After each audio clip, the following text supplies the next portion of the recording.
Last time हमने molarity किया था कि मोलैरिटी होता क्या है। मोलैरिटी का आपने फॉर्मूला ड्राइव किया था, ये फॉर्मूला आता है मोलैरिटी का। अब हमें बताना है कि मोलैरिटी में टेम्परेचर का क्या इफेक्ट पड़ता है। ठीक है, कि मोलैरिटी टेम्परेचर बढ़ने के साथ क्या होता है, टेम्परेचर घटने के साथ क्या होता है। तो जो मोलैरिटी होती है, आपने यहाँ से देखा कि मोलैरिटी जो है इनवर्सली प्रोपोर्शनल है वॉल्यूम के। M is inversely proportional to V। V के इनवर्सली प्रोपोर्शनल है, और हमें पता है V इज डायरेक्टली प्रोपोर्शनल होता है T according to Charles's law. पढ़ाया आपने 11th में Charles's law, V is directly proportional to T। V जो है वो T के डायरेक्टली प्रोपोर्शनल होता है, तो हम मोलैरिटी को कैसे लिख सकते हैं, M is inversely proportional to T। V की जगह T कर दिया हमने क्योंकि V T के डायरेक्टली प्रोपोर्शनल है। ओके, तो इससे हमें पता चलता है जो मोलैरिटी है वो टेम्परेचर के इनवर्सली प्रोपोर्शनल होती है। दैट मीन्स अगर टेम्परेचर इंक्रीज होगा तो मोलैरिटी डिक्रीज होगी, अगर टेम्परेचर डिक्रीज होगा तो मोलैरिटी इंक्रीज होगी। ओके, नेक्स्ट आता है आपका molarity equation. Molarity equation, molarity equation क्या होती है, M1 V1 is equal to M2 V2। ये आपकी मोलैरिटी इक्वेशन होती है। अगर आपको यहाँ से M1 निकालना है, क्या निकालना है M1, तो क्या होगा बेटा, M2 V2 अपॉन में V1। ओके, अगर आपको M2 निकालना है तो क्या फॉर्मूला ड्राइव होगा यहाँ से, M1 V1 अपॉन में V2। तो क्या होगा M1 V1 अपॉन में V2। ओके, ये M1 V1 के अपॉन में क्या हो जाएगा, V2 हो जाएगा, तो आपका क्या निकल जाएगा, M2 निकल जाएगा। इसको कहते हैं मोलैरिटी इक्वेशन। क्या होती है ये, molarity equation. Next is your molality. Molarity कर ली, इसके बाद आती है आपकी मोलालिटी।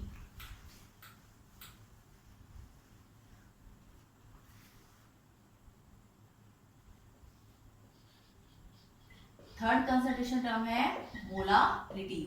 इसको हम स्मॉल m से रिप्रेजेंट करते हैं। किसे रिप्रेजेंट करते हैं, small m is molality. Okay, molality क्या होती है, number of moles of solute, number of moles of solute dissolve per kilogram of solvent,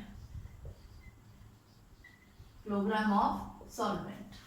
okay, कि कितने number of moles of solute 1 kilogram solvent में डिसॉल्व है, उसे उसकी मोलालिटी कहा जाता है। Number of moles of solute dissolve per kilogram of solvent.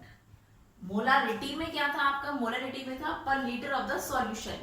यहाँ पर क्या चेंज है, पर kilogram of the solvent. Okay, solution की जगह सॉल्वेंट आ गया, लीटर की जगह केजी आ गया है। क्लियर, तो इसको हम रिप्रेजेंट करते हैं स्मॉल m से। यूनिट क्या होगी इसकी, यूनिट होगी मोल पर केजी। कितने नंबर ऑफ मोल्स, 1 केजी में डिसॉल्व है सॉल्वेंट के, तो मोल यूनिट क्या होगी, मोल पर केजी। ओके, तो इसको हम स्मॉल m से रिप्रेजेंट करते हैं। Small m is equal to number of moles of solute, number of moles of solute upon में weight of solvent in kg. Okay, ठीक है, तो ये क्या हो गया आपका मोलैरिटी। मोलैरिटी आपका निकल के आ गया, मोलालिटी। ओके, ये मोलैरिटी हो गया आपका। अब इसको अगर केजी को अगर आप ग्राम में कन्वर्ट करते हो तो 1000 से मल्टीप्लाई कर दोगे। नंबर ऑफ मोल्स आपको पता है कैसे निकलते हैं, नंबर ऑफ मोल्स को किससे रिप्रेजेंट करते हैं हम, number of moles of n, और सॉल्यूट के लिए क्या लगा हो गया b, तो नंबर ऑफ मोल्स को हम रिप्रेजेंट करेंगे NB से। ओके, तो अगर हम इसको केजी को ग्राम में कन्वर्ट करेंगे तो क्या होगा, number of moles of solute, moles of solute upon में weight of solvent, same as it is in gram. अगर ग्राम में लोगे तो मल्टीप्लाई किसे करोगे, 1000 से। ओके, चलिए अब हम यहां से क्या निकालेंगे, नंबर ऑफ मोल्स निकालेंगे, NB। NB कैसे निकालते हैं भाई, number of moles of solute, weight of solute, weight मतलब W, solute is B, upon में molecular mass of solute MB। Okay, last time निकाला था। एन क्या है यहाँ पे, number of moles, B means solute, okay. तो WB क्या हो जाएगा, वेट ऑफ सॉल्यूट अपॉन में मॉलिक्यूलर मास ऑफ सॉल्यूट। ये हो गया आपका। इसको आप कहाँ पुट कर दोगे, यहाँ पुट कर दीजिए। तो M क्या हो जाएगा आपका, M इज इक्वल टू, इसको फर्स्ट दे दीजिए, from first, okay, from first. M is equal to, ये जो M है आपका, M is equal to number of moles, NB की जगह क्या लिख देंगे आप, WB अपॉन में MB, okay. Weight of solvent, weight को किसे रिप्रेजेंट करते हैं हम, W से, और सॉल्वेंट के लिए क्या यूज करते हैं हम, A, तो ये क्या हो जाएगा, WA हो जाएगा। क्या हो जाएगा, WA into 1 upon WA into 1000। जब हम इसको किस में कन्वर्ट कर रहे हैं, ग्राम में कन्वर्ट कर रहे हैं। अगर किलोग्राम में रखना है तो आपको 1000 नहीं लगाना है। तो ये किसका फॉर्मूला हो गया आपका, मोलालिटी का फॉर्मूला हो गया। किसका फॉर्मूला हो गया, मोलालिटी का। इसमें क्या चेंज है, बस मोलालिटी में यहाँ पर V था और यहाँ पर आपका वेट ऑफ सॉल्वेंट है WA, ठीक है। आपको लास्ट टाइम बताया, पहले बताया हुआ है, A किसके लिए यूज होता है, सॉल्वेंट के लिए यूज होगा, and B is for solute, okay. A is for solvent and B is for solute. तो W है तो वेट ऑफ सॉल्वेंट, W है तो वेट ऑफ B मतलब solute, weight of solute, M मतलब मॉलिक्यूलर मास, B मतलब solute, okay, ठीक है। तो ये आपका फॉर्मूला हो गया मोलालिटी का। अब जो मोलालिटी है आपकी, क्या वो टेम्परेचर पर डिपेंड करेगी, मोलालिटी जो है वो टेम्परेचर पर डिपेंड करेगी, no. Molality is independent of temperature. Molality क्या होती है, इंडिपेंडेंट होती है टेम्परेचर, इंडिपेंडेंट ऑन टेम्परेचर। क्यों भाई, टेम्परेचर पर इंडिपेंडेंट क्यों होती है, क्योंकि ये वॉल्यूम पर डिपेंड नहीं करती है। यहाँ पर आप देखोगे इसके फॉर्मूले में कहीं भी वॉल्यूम नहीं है, कहीं पर भी क्या है, वॉल्यूम नहीं है। इसलिए अगर ये वॉल्यूम पर डिपेंड नहीं करती है, और हमें पता है वॉल्यूम डायरेक्टली प्रोपोर्शनल T के होता है, जब ये वॉल्यूम पर ही डिपेंड नहीं करती तो ये T पर भी डिपेंड नहीं करेगी, दैट मींस टेम्परेचर पर भी डिपेंड नहीं करेगी। इसीलिए जो आपकी मोलालिटी है वो टेम्परेचर पर डिपेंड नहीं करती है। मोलालिटी एक ऐसी कंसंट्रेशन टर्म है जो टेम्परेचर पर डिपेंड नहीं करती है, इंडिपेंडेंट ऑफ टेम्परेचर होती है। ये क्वेश्चन कई बार आ जाता है कि which is the concentration term which is independent on temperature. तो टेम्परेचर पर कौन सी इंडिपेंडेंट होती है, आपकी मोलालिटी होती है, जो टेम्परेचर पर डिपेंड नहीं करती है। Clear, okay.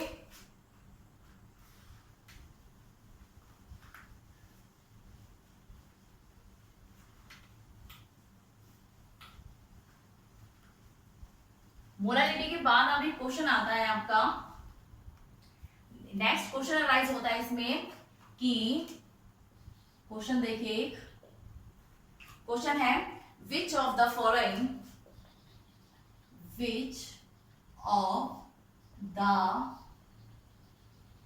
Following two solutions, which of the following two solutions is more concentrated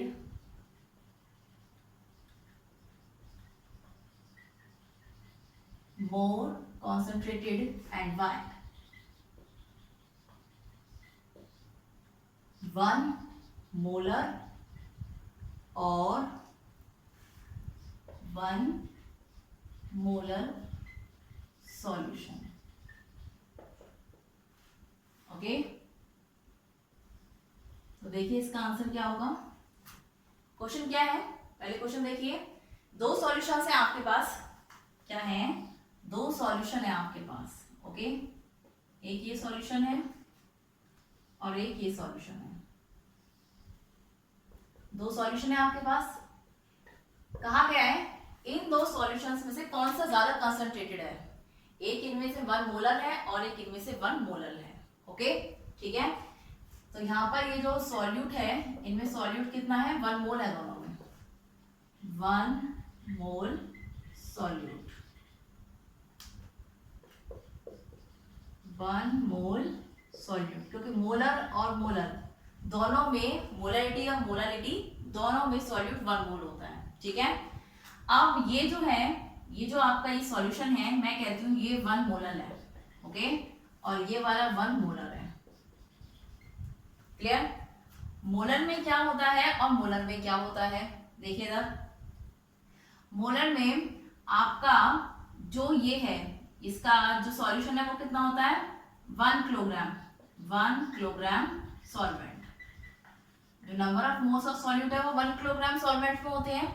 और जो मोलर होता है उसमें क्या होता है, टोटल सॉल्यूशन होता है, टोटल सॉल्यूशन, सॉल्यूट और सॉल्वेंट भी कितना होता है दोनों, कितने होते हैं दोनों, 1 लीटर होते हैं। कितने होते हैं, 1 लीटर होते हैं। सॉल्यूट और सॉल्वेंट कितने होते हैं, दोनों 1 लीटर होते हैं 1 मोलर में। ओके, इसमें 1 kg क्या है, सॉल्वेंट है, 1 kg 1 लीटर, एक ही बात है, ठीक है। अब इसमें 1 kg 1 लीटर ये क्या है, आपका सॉल्वेंट है, ये क्या है, आपका सॉल्वेंट है। यानी जो टोटल सॉल्यूशन होगा, जो टोटल सॉल्यूशन होगा वो क्या होगा, ग्रेटर देन 1 लीटर होगा। इसमें कितना होगा, ग्रेटर देन 1 लीटर, क्योंकि आपका सॉल्वेंट ही इसमें 1 लीटर है, सॉल्वेंट ही 1 लीटर है। और सॉल्यूशन किससे बनता है, सॉल्यूट और सॉल्वेंट से बनता है। सॉल्यूट प्लस सॉल्वेंट से क्या बनता है, आपका सॉल्यूशन बनता है। अब जब आपका सॉल्वेंट ही यहाँ पर 1 लीटर है तो सॉल्यूट भी तो कुछ ना कुछ होगा, सॉल्यूट भी तो आपका कुछ ना कुछ होगा, वो कितना भी ग्राम हो, तो जो आपका टोटल सॉल्यूशन आएगा वो 1 लीटर से ज्यादा आएगा, ठीक है। 1 मोलर में जो आपका टोटल सॉल्यूशन आएगा कितना आएगा, 1 लीटर से वो ज्यादा आएगा। और इसमें जो आपका मोलर है, इसमें टोटल सॉल्यूशन आपका 1 लीटर होता है, कि 1 लीटर सॉल्यूशन में कितने नंबर ऑफ मोल्स डिसॉल्व है, वो दोनों मिलकर क्या होता है, 1 लीटर होता है। तो आपका कौन सा ज्यादा कॉन्सेंट्रेटेड होगा, ये ज्यादा कॉन्सेंट्रेटेड होगा 1 मोलर, ठीक है, क्योंकि इसमें क्या है, 1 लीटर से ज्यादा अमाउंट है सॉल्यूशन का और इसमें 1 लीटर से कम है। क्लियर?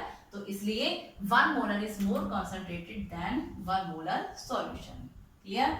तो आप क्या कर दोगे, इसमें ये बता दोगे कि इसमें जो टोटल सॉल्यूशन है वो 1 लीटर से ज्यादा है, इसमें जो टोटल सॉल्यूशन है वो 1 लीटर से कम है।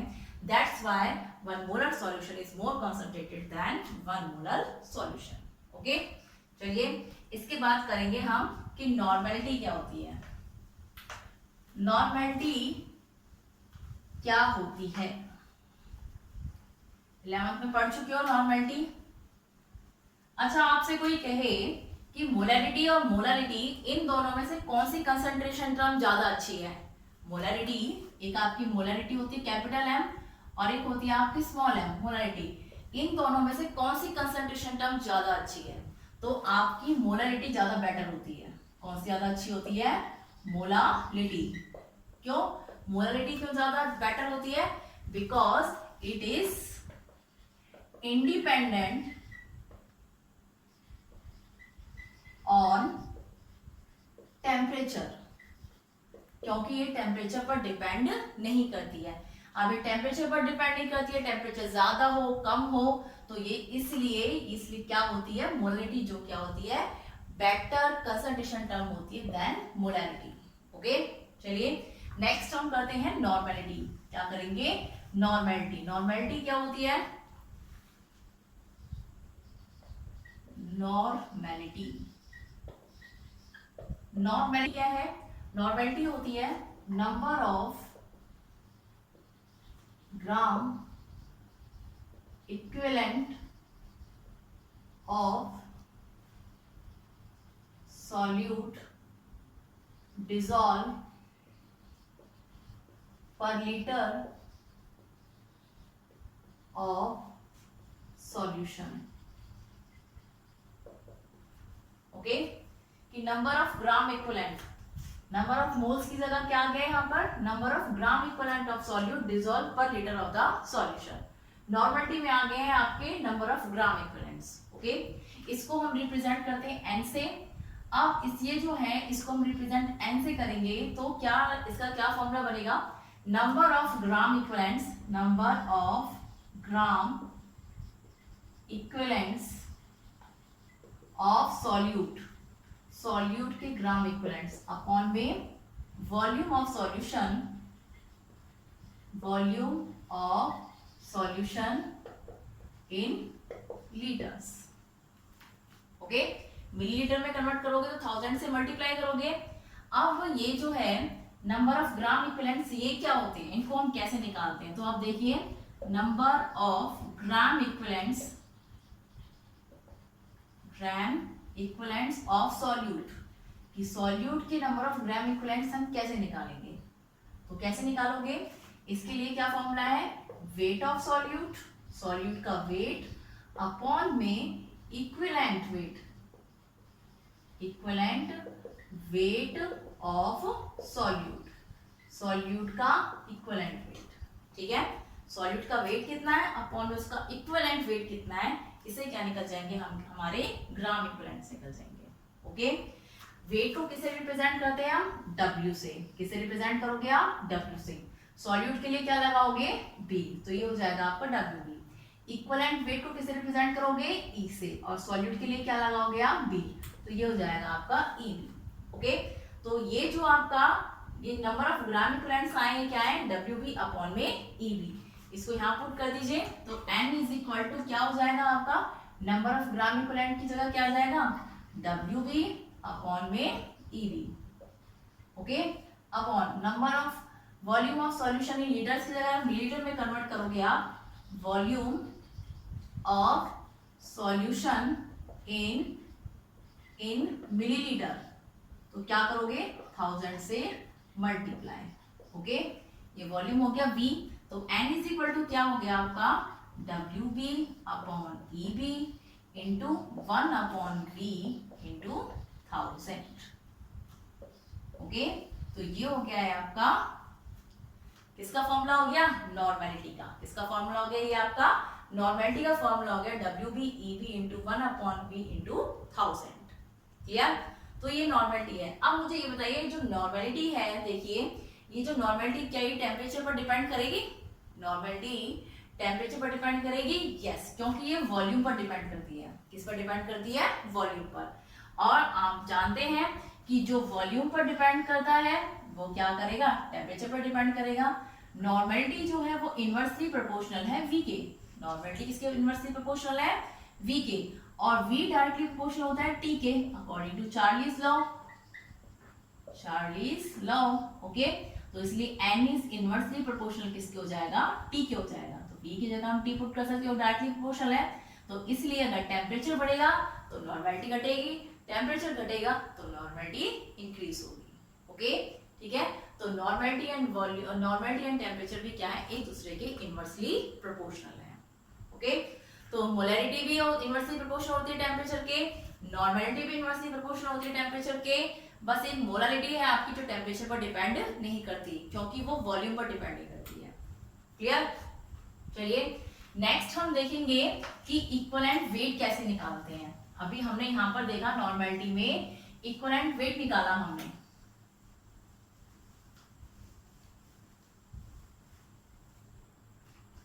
N इज इक्वल टू क्या निकला अभी आपका? EB। ओके, क्या निकला है आपका? इसमें फॉर्मूले में WB weight of solute upon में equivalent weight of solute EB into 1 upon V into 1000, ये था आपका। ओके, अब यहाँ पर हमें वेट ऑफ सॉल्यूट गिवन होगा, वेट ऑफ सॉल्यूट हमें पता होगा। अब ये जो इक्विवेलेंट वेट है इसको कैसे निकालना है? ठीक है, अब हम देखेंगे कि हम इक्विवेलेंट वेट कैसे निकालते हैं। Determination of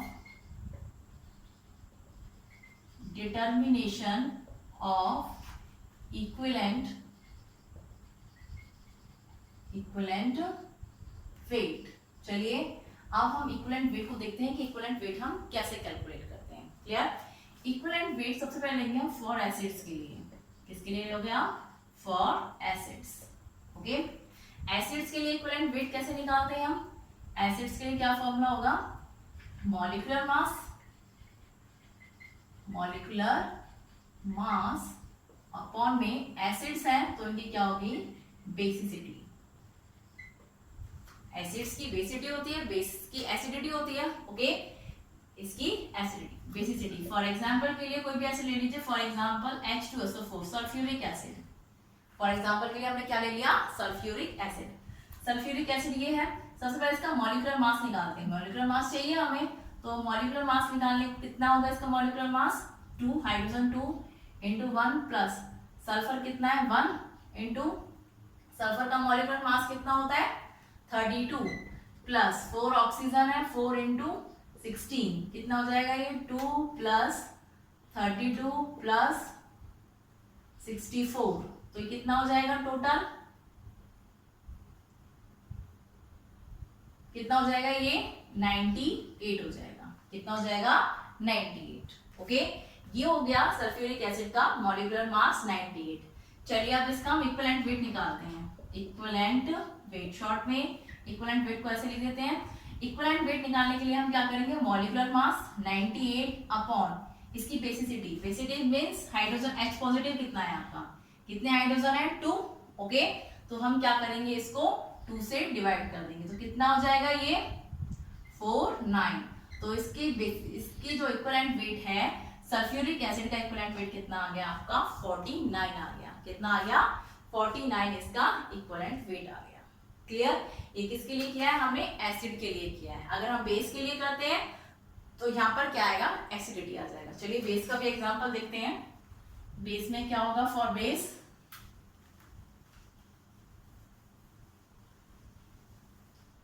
for base base में क्या करोगे बेटा बेस में यहां पर हो जाएगी एसिडिटी बेस में क्या आ जाएगा इधर एसिडिटी आ जाएगा ओके मॉलिक्यूलर मास अपॉन में एसिडिटी बेस का भी एग्जांपल ले लीजिए फॉर एग्जांपल के लिए सोडियम हाइड्रोक्साइड NaOH NaOH का मॉलिक्यूलर मास निकालिए सोडियम इज 23 मास ऑक्सीजन कितना होता है 16 प्लस हाइड्रोजन 1 कितना हो जाएगा ये 6 है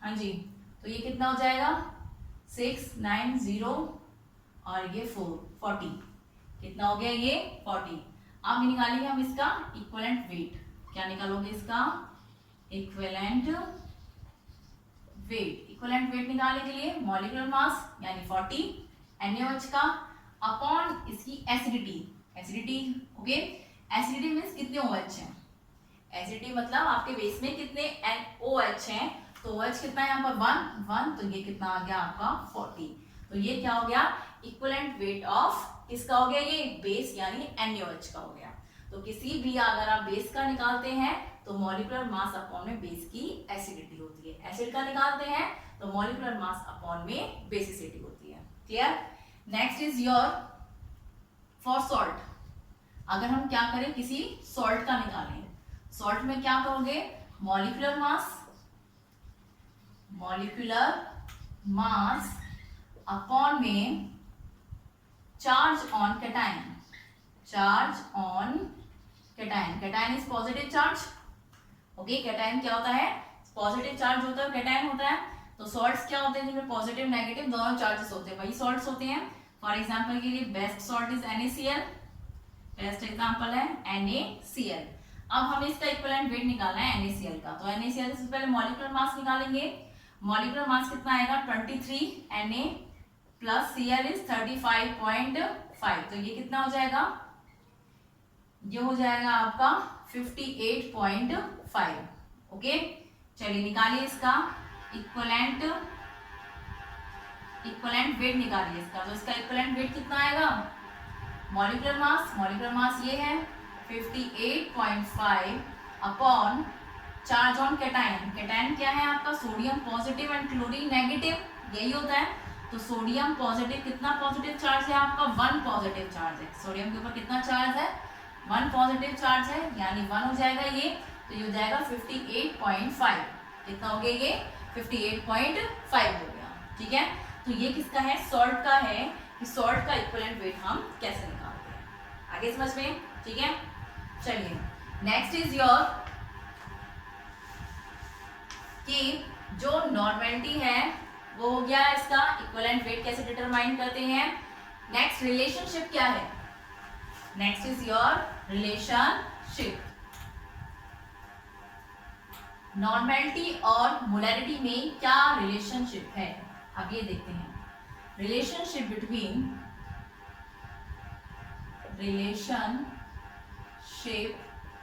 between molarity and normality molarity and normality में क्या रिलेशन होती है, ठीक है। तो नॉर्मैलिटी और मोलैरिटी में क्या रिलेशन होती है, normality is equal to molarity into acidity